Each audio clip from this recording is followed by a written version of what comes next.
When was the last time you even ate a muffin? This morning.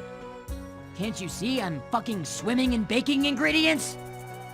What kind of fucking question even is that? Whoa, Karkat.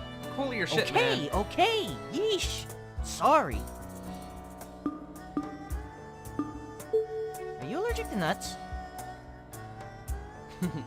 Nuts. Because I am. I am very deathly allergic to nuts. Suddenly very serious about this, John. Is giving me the information I need to kill you some kind of bullshit trust thing, or...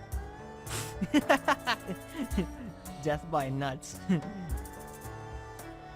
I'm hoping to God that isn't a sexual innuendo. Gross. Yep, probably. So, are you inviting me to your nest if I have muffins? You don't have any muffins. Karkat really wants some muffins, John. Get him But some I muffins. could have muffins. The muffins. The muffin bun. You want me to come back sometime with muffins? Sure, come back before I starve to death with a delicate pink hand-weaved basket full of life-saving muffins, and we can begin our journey into the most meaningful fucking friendship the Strata has ever seen. You can count on that, Karkat. You like cranberries? I fucking love cranberries. I love cranberries too. I want some cranberries. I mean, they go good with turkey. Okay. Get the fuck out of my nest. GTFO, out of my nest, John.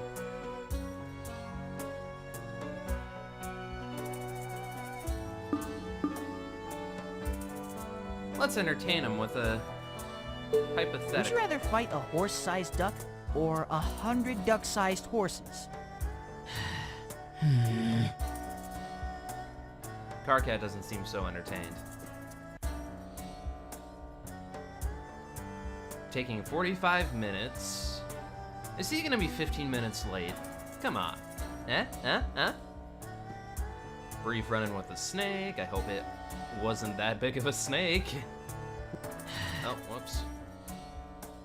Sorry about that.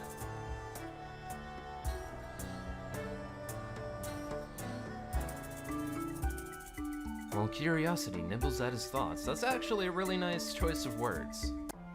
Thick, aged parchment of an ancient treasure map serves as the oversized carpet of Vriska's nest, its tattered borders curling scrolls along the edges of the walls. Inks of all colors count numbers of steps, marking miles and dashed pathways to small cities and major landmarks long lost to the claws of sweeps gone by. Spiderwebs woven between high corners cast patterned shadows across the nest, a trait which would normally give the scene a gloomy atmosphere. Yet piles of precious gems and golden coins sparkle around the nest as decoration, glistening warmly in the dark. Can I just say again that I really enjoy the story setup here? I just want to say that. While it was tradition for hosts to celebrate their year's prosperity by placing their most significant treasures on display and showing off their collection of wealth to their visitors, a certain patron of Vriska's nest is too preoccupied to be impressed. Aw man, this song is probably gonna be my jam. Oh yeah. And I definitely see the pirate theme in the background. Definitely fits Vriska. See, you complain about my nest being smelly and cramped, but yours has cobwebs everywhere. And? Spiders are gross. John, have a little bit more tact, man. This girl's inviting you into her nest. Fuck you! And common Vriska response. I was raised in a nest with lots of spiders, asshole. They make me feel at home. Aw, perfect baby. Do you ever miss your mom? Teach your kids the basics and leave. That's just the way hunters do things, John. Sure, sometimes I think about what things would be like if she were still around, but being on your own builds strength and character. Without that, I wouldn't be who I am today. Wouldn't have made a name for myself out here with all these other hunters. Wouldn't have won this nest in the fight against the poor sucker who had it before. Heck, I wouldn't have been able to defend it for this long. She's got a huge point. Not that it's a surprise people keep challenging me for it. I mean, look how sweet this setup is. Yeah. You don't seem so, impressed there, John. What's the matter now? At least she does seem, genuinely concerned. I don't know. Perches don't work the way hunters do.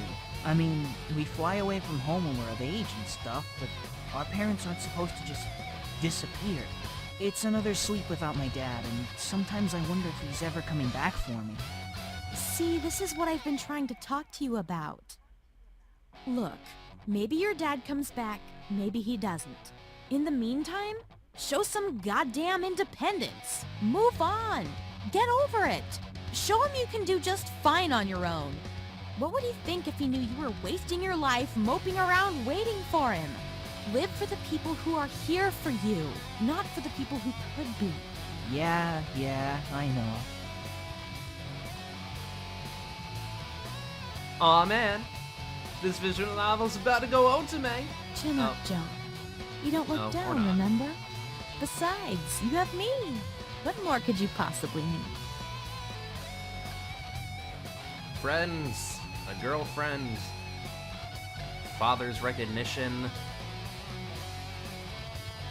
boobs. Oh, well, with you, Vriska, he has that. Precious I baby. mean, other than those perches you're friends with. Like that obnoxious Red Wing who lives in the phonograph. He still owes me token, by the way, so if you still want him here for the sweep, you better get him to cough up soon. Why couldn't you invite the Green Wing who spends all her time inventing those weird little gadgets? You know, the one always off on those adventures? I like her. I wonder who those two could be. I mean, it couldn't possibly be Dave or Jade. I mean, Yeah, come on. Jade's cool. I wish she could have made it, but she's been completely obsessed with these signals she's been picking up from across the forest lately. There's no stopping her when she sniffs out a trail. Oh, so it is Jade. Maybe next time, then.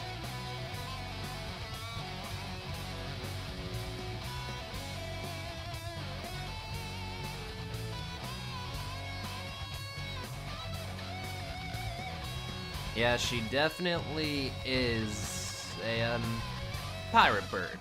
Pirate bird. I mean, she's pillaging ships and stuff.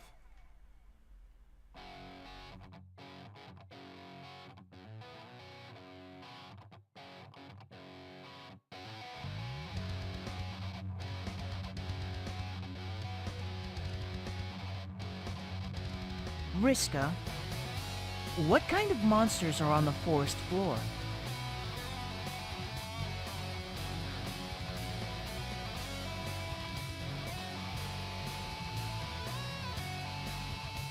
I'm only wondering because it's really weird how many Imperial guards are stationed so low in the strata just to keep people away. It sounds super suspicious if you ask me. Way to not make your questions even more suspicious than that, John. It makes me think they're running some freaky military experiments or something. Either that or whatever is down there is really, really dangerous. That's, yeah. Definitely not making yourself suspicious there, John. Don't be dumb. There's nothing on the forest floor. Nothing that interesting, anyway. Sure, there are some predators down there, but between you and me, it's mostly just a bunch of outcasts and losers who couldn't survive in main society. Believe it or not, it takes a lot to cut it up here, John, even in your crummy understory. If you can't take the heat, you hit the floor to get out of the kitchen. But isn't it illegal to go down there? I mean, how are people living on the floor if you can't even get past the border without being thrown out by guards? Why are you so interested in the forest floor all of a sudden? Why are you being so touchy about it? Ooh, touché. Because the floor is Pyrope's jurisdiction. You know, Pyrope, the hunter whose idea of fun is making public spectacles out of hangings and leaving the bodies to rot mid-air? Oh yeah, that pyrope. Yeah. Yeah. Oh boy. If you have questions about how she's running things, why don't you go ask her? No thanks. I choose breathing. Good choice, John. But didn't you two used to be friends or something? Keywords used to. Rivalries are settled, debts are repaid, people break even.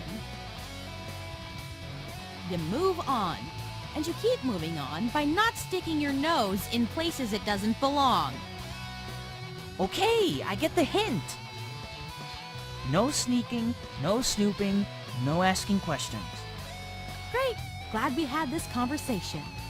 Ending it in usual Vriska fashion. Quick question though. Fire away. Haha, pirate pun. Would you mind helping me make some muffins for tomorrow? I'll give you half the batch if you let me use some of your ingredients. Are they cranberry? Duh. Then I'd be happy to. Now, where to find a pink basket? Yes, where to find a pink basket.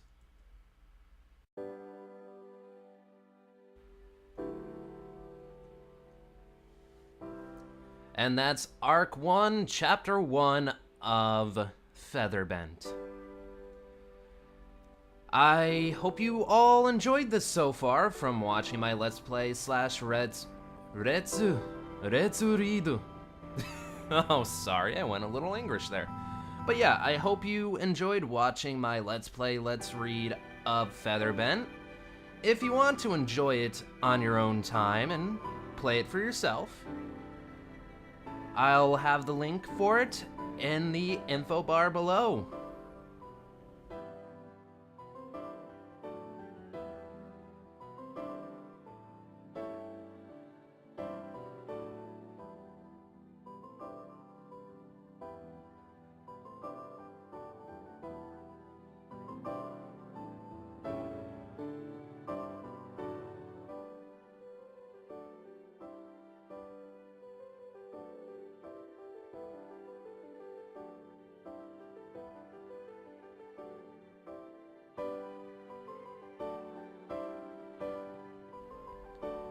No, Featherbent team, thank you for giving us this visual novel. Until next time, guys.